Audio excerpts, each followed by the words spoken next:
Bueno, queridos hermanos, queremos dejar con ustedes a nuestra hermana Arely que nos va a compartir el mensaje del día de hoy. Gracias, hermana Arely, bendiciones. Amén, amén. ¿Me oyen bien? Sí. Qué lindo, de verdad, buenos días, queridos hermanos. Qué lindo cómo empezamos la reunión, ¿cierto? Y ahorita con esta alabanza, ¿quién sino el Señor? Que Él es todo, ¿verdad? Todo, todo. Y en esa pequeña alabanza se resume todo, que Él es todo, a quien debemos exaltar todo, todo. Bueno, queridos hermanos, que Dios los bendiga grandemente y nos ponemos ante la presencia del Señor. Primero para agradecerle por permitirnos reunirnos hoy nuevamente por un día más de vida, porque esta prédica sea de bendición, que sea guiada, dirigida por el Espíritu Santo a través de mi persona. Amén. Hoy vamos a dar continuidad, damos continuidad a la serie La adversidad y nuestra experiencia con el Señor. Ajá. Todos los que estamos aquí hemos pasado por muchas adversidades. Tenemos una historia triste que contar. Necesitamos contarla y siempre también cuando estamos pasando por esas adversidades necesitamos a alguien que nos apoye, que nos oiga, que sea así como dicen en Venezuela, nuestro pañito de lágrimas, para que nos contengan esos momentos. Pero ¿quién mejor que Jesús? En Hebreo 2:18 dice, debido a que Él mismo ha pasado por sufrimientos y pruebas, puede ayudarnos cuando pasamos por esas pruebas. Y en Hebreo 4:15 dice, nuestro sumo sacerdote comprende nuestras debilidades, porque enfrentó todas y cada una de las pruebas que enfrentamos nosotros. Sin embargo, Él nunca pecó. Entonces, ante estos versículos nos hacemos la pregunta, ¿hemos permitido que Dios entre a nuestra vida? ¿Le permitimos que esté cuando estamos pasando esos sufrimientos, esas adversidades? Nosotros tenemos que expresar nuestro dolor. En Job 7:11 dice, no podemos evitar hablar, Job 7:11 dice, no puedo evitar hablar, debo expresar mi angustia, mi alma llena de amargura debe quejarse. Entonces, nosotros no podemos mantener guardado ese dolor, pero en esta queja de Job, vemos que él no lo hizo ofendiendo a Dios, no hubo una maldición en contra de Dios.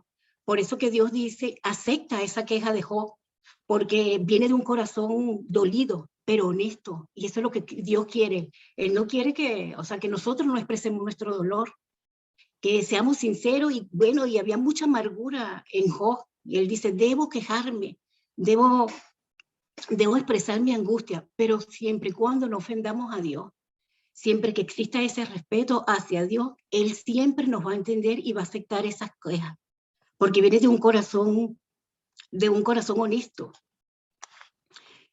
Porque todos tenemos una historia que contar, pero cuando pasamos esa historia, permitimos que Dios entre en nuestras vidas. Muchas veces no, muchas veces en medio de ese dolor, lo que hacemos es alejarnos de Dios. Lo alejamos y como que lo sacamos, porque es verdad, me incluyo, y no es que tú que tú sabes que es un Dios viviente y que existe, pero es esa misma lucha que tú tienes de esa ansiedad, de ese dolor que tienes, que estás pasando, que te alejas de todo y te alejas de Dios. Porque todos los que estamos aquí hemos pasado por adversidades. Detrás de cada uno de nosotros hay una historia de soledad, de tristeza, de abuso. Pero a partir de esta prédica queremos que a partir de este momento incluyamos a Dios en esos momentos de adversidad, en esos momentos de angustia, que no nos apartemos de Él, que siempre estemos seguros que Él es Él es misericordioso y que siempre está allí para nosotros. Porque en Hebreo 2:18 dice, Jesús mismo ha pasado por sufrimientos y pruebas y Él puede ayudarnos cuando pasamos por esas pruebas. Entonces, como la serie se trata de la adversidad, de nuestra adversidad con el Señor, creo que todos hemos pasado muchas adversidades. La pérdida de un ser querido, enfermedades graves, la pérdida de un empleo también, porque no, eso también es una adversidad, eso te angustia y te causa dolor. Pero hoy yo les voy a hablar sobre mi adversidad como inmigrante. Como inmigrante, cuando uno toma la decisión de salir de tu país, significa dejar tu país, el lugar donde tú naciste, tus raíces, tus amigos, tu familia, tus infancias, y tú vas hacia un rumbo desconocido. Tú no sabes, o sea, con qué te vas a encontrar. Tú llevas muchas expectativas, pero en la vida se te van apareciendo muchos obstáculos y muchas cuestiones. Y tú decides, sobre todo por tus hijos, tú decides migrar por brindarle una mejor calidad de vida y sobre todo a nivel de seguridad. Cuando en tu país hay mucha inseguridad, cuando tú sientes que cada día las cosas se están poniendo más fuertes y tú dices que no es por uno, sino por ellos que apenas están iniciando su vida y tú quieres brindarle esa mejor calidad y decides salir así, te enfrentas a esa deriva y sigues allí adelante. Y de verdad que es muy difícil comenzar de nuevo, muy difícil, alrededor de personas desconocidas, que ellos no saben quién eres tú y tú no sabes quiénes son ellos. Algunas son amigables, otras no tanto. Y bueno, y así sigue la trayectoria de la adversidad como inmigrante. Creo que nos ha pasado, yo creo que al más del 99% de nosotros, que llegas a convivir con diferentes personas. O sea, después de tú tener tu casa, tus comodidades, donde tu grupo familiar, tú tienes tus reglas, tú tienes tus costumbres, tienes que empezar a compartir donde en una casa 10 personas, 9 personas, o un solo baño, es como fuerte todas esas situaciones. Muy complicado. Y bueno, tú estás allí afianzándote y agarrándote de la mano de Dios y así sigue. Después viene el otro tema, cuando llegas a este país, que es el clima, Dios mío, el clima. Yo hasta en verano tengo frío. Aquí ha sido bien fuerte el tema del clima, pero bueno, ahí te vas adaptando. Después, bueno, ni de hablar del español chileno. Uy, ya gracias a Dios que en 4 años ya ahí lo he podido ir superando y ya sí entiendo. Recuerdo que en una oportunidad, recién llegado, viene un señor y estamos hablando con un señor y Carlos dice, sí, estamos buscando trabajo para mi esposa. Bueno, sí, pero hay uno que, hay mucha pega. Entonces, pero yo le aviso, le dice Carlos. Después yo le digo a Carlos, ay, Carlos, no, mucha pega, imagínate. Porque en Venezuela pega es pegamento. Y ahí la pega de zapatos, para pegar zapatos, y en Venezuela es usada para las personas drogarse, ¿sabes? Porque el olor es fuerte y te droga y eso. Y le digo a Carlos, no, Carlos, imagínate tú, si hay mucha pega, ese olor, yo sufro de alergia, mejor que no. Después cuando veas al señor ni le pregunte. Claro, y después sabemos que la pega es el trabajo, porque después todos decían, mucha pega. Yo digo, pero ¿será que en todas partes ahí trabajan con esa pega? Con ese químico, no entiendo. Bueno, y así sucesivamente, y así podría enumerar tantas cosas cuando tú llegas, pero la más difícil de todas, la más fuerte, es la nostalgia, la tristeza que se va apoderando de ti cada día. Y ellas siguen apareciendo más adversidades, pero la tristeza se va arraigando. La nostalgia sigue allí más fuerte, porque estás en un sitio desconocido, estás que no sabes quién es el de al lado, no sabes nada, estás totalmente solo. Y bueno, ni contarte si te metes en los grupos de inmigrantes, porque cada historia es una más fuerte que la otra, entonces es como las noticias, decidí ni siquiera ver esos grupos. Y así sucesivamente, bueno, yo logré establecerme, conseguí un empleo, una pega, donde trabajaba 14 horas, desde las 8 de la mañana hasta las 22, de lunes a sábado, y 2 domingos al mes.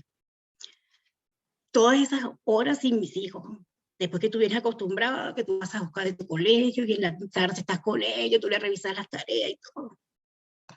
Y un día me dice el menor, que para ese entonces tenía 8 años, y me dice, mamá, pero tú y mi papá me dijeron que nosotros nos vinimos a este país para estar juntos, pero ahora nosotros no te vemos, no vemos a mi papá. Entonces tú dices, te cuestionas y tú le dices, imagínese, y te preguntas si realmente valió la pena todo ese sacrificio que estás haciendo. Entonces te empiezas a cuestionar y empiezas a sentir, entonces la nostalgia, la culpa, que no sabes si cometiste un error, si fue la mejor decisión, si fue que no soportaste y lo hiciste por capricho, no oíste. Entonces hubo un día que de verdad, que si yo hubiese estado en Colombia, porque nombro Colombia porque es el patio de mi casa, a 2 horas tú estás en Venezuela, perdón, en 2 días, menos 2 días tú estás en Venezuela. Y te vas por tierra y llegas. O sea, cualquier transporte terrestre te lleva a la frontera de Venezuela. Por ese mismo día de verdad que yo me hubiese ido, mira, ese día, un día muy gris, muy horrible, donde yo nunca había sido tan humillada. Pero mira, y justo en ese momento de verdad que ahí de verdad que no puedes dudar de Dios, aparece la pastora. Y fue así como que si el tiempo se detuvo, como que si ese momento éramos ella y yo. Y de verdad, y ella tan perceptiva, que en ese momento yo no sabía que ella era así tan perceptiva porque la conocía poco. Pero cuando tú ves a alguien como que tú dices, con una tal salvación, yo creo que hubo esa conexión entre las dos. Y ella me agarró y ella empezó a orar y empezó a reprender, empezó a declarar. Y bueno, yo sentía que es así como cuando tú tienes como una espada, ¿sabes? Como una espada así clavada, y a medida que iba orando esa espada como que iba saliendo, como que iba saliendo, como que iba saliendo, y entonces era así que yo sentía que me estaba aliviando. Y mira, salí tan fortalecida, tan aliviada que ese día, mira, de verdad, yo ese día yo llegué a mi casa y yo dormí como en meses yo no había podido dormir. Bueno, desde ese momento la pastora me invitó a la iglesia, de verdad, yo empecé a visitar la iglesia. Y mira, de verdad que ustedes han sido una red, de verdad que no me canso de decirlo, una red de apoyo tan increíble, tan importante para mí, para mi familia, tan preocupada, una llamada, como que saben cuando tú estás como pasando algo, porque cuando tú estás así, siempre ustedes aparecen con algo, siempre están ustedes allí pendientes, todo. Mira, Mujeres con Propósito, me encanta ese grupo maravilloso, porque antes de oír el devocional, todas y cada una de nosotros decimos cómo nos sentimos, qué estamos viviendo, qué nos pasó esa semana, si hay algo que necesitemos. De verdad, fue, mira, una súper acogida desde ese momento. Y bueno, y así, y no me voy a extender más, porque imagínate, yo creo que haría un libro de todas las cosas que hemos vivido, pero así como muy resumido. Y como dije, mira, de verdad, anteriormente, todos tenemos historias tristes, historias muy tristes, muy fuertes, unas peores que otras, porque gracias a Dios nosotros estamos vivos, no hemos vivido ninguna pérdida física, y hay otros que de verdad. Pero ante estas historias tristes nosotros tenemos 2 opciones.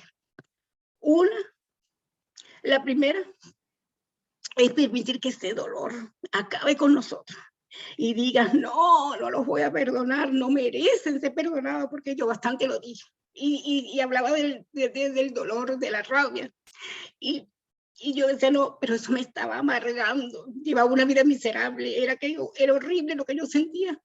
Y quizá las demás personas no estaban ni ahí, como dicen ustedes. Entonces era a mí que me estaba haciendo daño. Era a mí que era lejos de mi familia y veían esa amargura. Entonces a veces yo quería, pero entendí que no. Porque la otra opción es pedirle a Dios que entre en tu corazón, que redima esa historia y que la borre de tu vida, y que y que Él haga su propósito y que tú tengas lo que tienes que aprender de esa situación. Porque no somos de verdad, no podemos cambiar las circunstancias, pero sí la actitud que podemos tener frente a ella. Y con Dios agarrado, porque de verdad que eso es lo que yo más entendí. Que sin Dios no somos nadie, que sin Dios no podemos, con nuestras propias fuerzas no vamos a poder con nuestras propias fuerzas. Y de verdad yo le pido a Diosito que no nos abandones y que las personas que no conocen a Dios, Señor, como dijo el pastor, que nosotros seamos instrumentos de llevar esa palabra. De que por favor, que la gente conozca a Dios, que ya lo siento como un compromiso, porque yo viví eso, porque yo sí creía en Dios. Sí, y un Dios que yo lo respetaba, un Dios que lo amaba, pero no, un Dios que no lo había conocido, así que había estado así, que así como que se me presentó.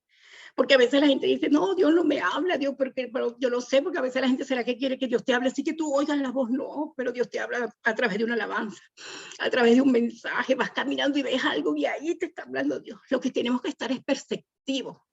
Tenemos que estar perceptivos para no dejar pasar esa ocasión, porque es como la oportunidad. Entonces, cazando la oportunidad de que Dios te hable, de que tú abras tu corazón a Dios. Y eso es lo que queremos. Entonces, no, tenemos que seguir optar por la segunda opción, es dejar que Cristo redime esa historia. Esta es la diferencia de una y de la otra. En Santiago 1, del 2 al 4 dice, tened por sumo gozo, hermanos míos, que os halléis en diversas pruebas, sabiendo que la prueba de nuestra fe produce paciencia y que la paciencia tenga su perfecto resultado, para que sean perfectos y completos sin que falte nada. Entonces, esa prueba, a lo mejor Dios lo que quiere es eso, que nosotros practiquemos la paciencia, porque nos falta mucha paciencia y queremos que todo sea enseguida y que no queremos que queremos que sea nuestro momento, y no es así. Es el momento de Dios, que es perfecto y que Él sabe cuándo, que Él sabe cuándo soltarnos, cuándo dejarnos, cuando ya Él dice, que Él es el que sabe cuando ya están preparados, ya aprendieron, ya los voy a soltar, porque Él es nuestro Padre y Él nos ama y Él es misericordioso y Él es lo más grande que hay. Y entonces eso es lo que tenemos no apartar a Dios. Aquí dice, fíjense ustedes que los israelitas, antes de alcanzar la tierra prometida, ellos estuvieron en un desierto. Pero lo que ellos no sabían o lo que ellos no entendían, no sé, lo que no comprendían era que Dios estaba con ellos en ese desierto. Lo que nosotros tenemos que saber, hermanos, que si hoy estamos en un desierto, si usted y yo estamos en ese desierto, tengamos la convicción de que Dios está con nosotros, que no estamos solos en ese desierto y que nos agarremos a Él, que nos afirmemos a Él, porque él está allí con nosotros, no podemos dudar de su existencia, del que Él está allí. Porque a veces nosotros sí sabemos que Dios está con nosotros, que estamos en ese desierto y, bueno, sí, Diosito, estamos aquí, pero igual le das cabida al temor, a las dudas, al miedo y la peor de todas, la falta de fe. Porque entonces si tú dices, sí, yo sé, Diosito, que tú estás aquí, pero tengo miedo, sí, yo sé que tú estás aquí, pero este temor me paraliza, sí, tú estás aquí, pero entonces te está faltando la fe, estás dudando de que Dios está ahí contigo, ¿entiendes? La Biblia dice en Oseas 2:14, pero aquí yo lo atraeré y lo llevaré al desierto y hablaré a su corazón. Porque muchas veces nos tenemos que encontrar en el desierto, tenemos que encontrarnos en el desierto para tener un encuentro más cercano con Dios, en esas pruebas, en esos momentos de aflicción, en esa ahí, es que entonces nosotros como un pajarito engaraba, entonces viene Dios y nos toca el corazón y nos dice que nos estamos desviando, que necesitó llamar nuestra atención para que entendamos que Él es el Dios misericordioso, que es, como decía la alabanza, ¿quién sino Él? Que Él es todo. Que no busquemos en otra parte, que hay un solo Dios y que Él siempre va a estar allí, porque Él nos ama y a veces nos distraemos con las cosas del mundo y entonces dejamos que entonces estamos así como cuando vamos a un barco, entonces eso nos afecta y Dios no nos quiere así, Dios nos quiere tranquilos, Dios nos quiere con un corazón en paz, porque somos sus hijos y eso es lo que un padre quiere para sus hijos. Dios quiere que nuestras miradas únicas exclusivamente estén en Él, porque si nos distraemos no vamos a ver a Dios. No vamos a ver a Dios porque un ratico lo vemos, pero el otro lado nos están hablando del otro lado y eso es lo que Él no quiere.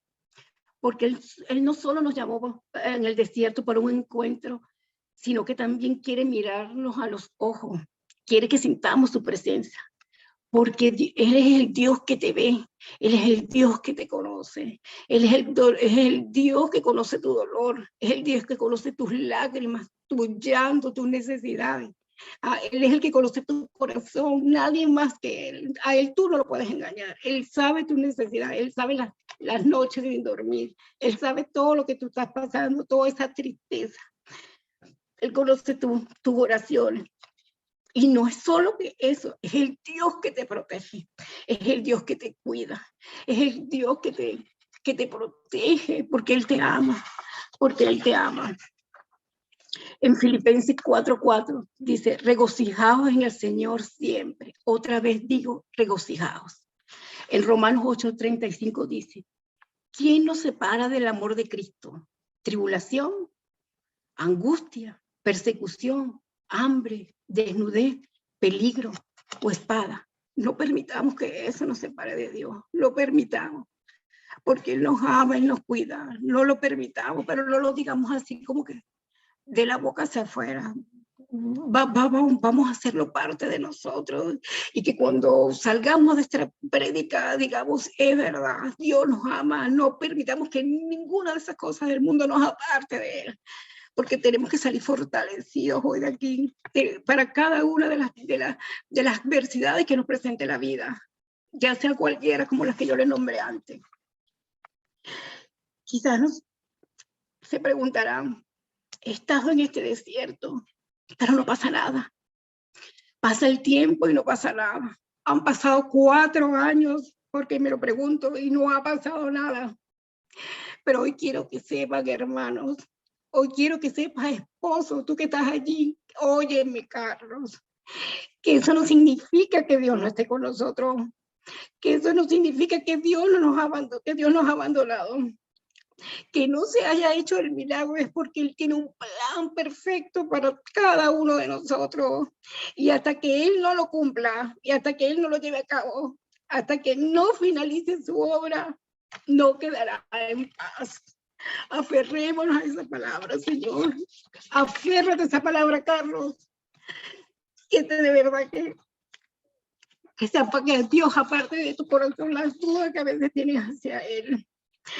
Gracias, Padre, por tu misericordia. Gracias, Padre, por comprender nuestro dolor, porque el mismo rechazo que yo experimenté, tú lo viviste, la misma soledad, los mismos abusos.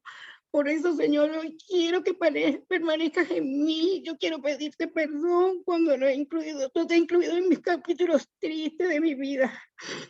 Quiero, Señor, que redimas cada una de las adversidades que hemos pasado y no han sido sanadas por mí. Gracias, Padre, por tu inmensa misericordia. Gracias, Padre. Gracias. Amén.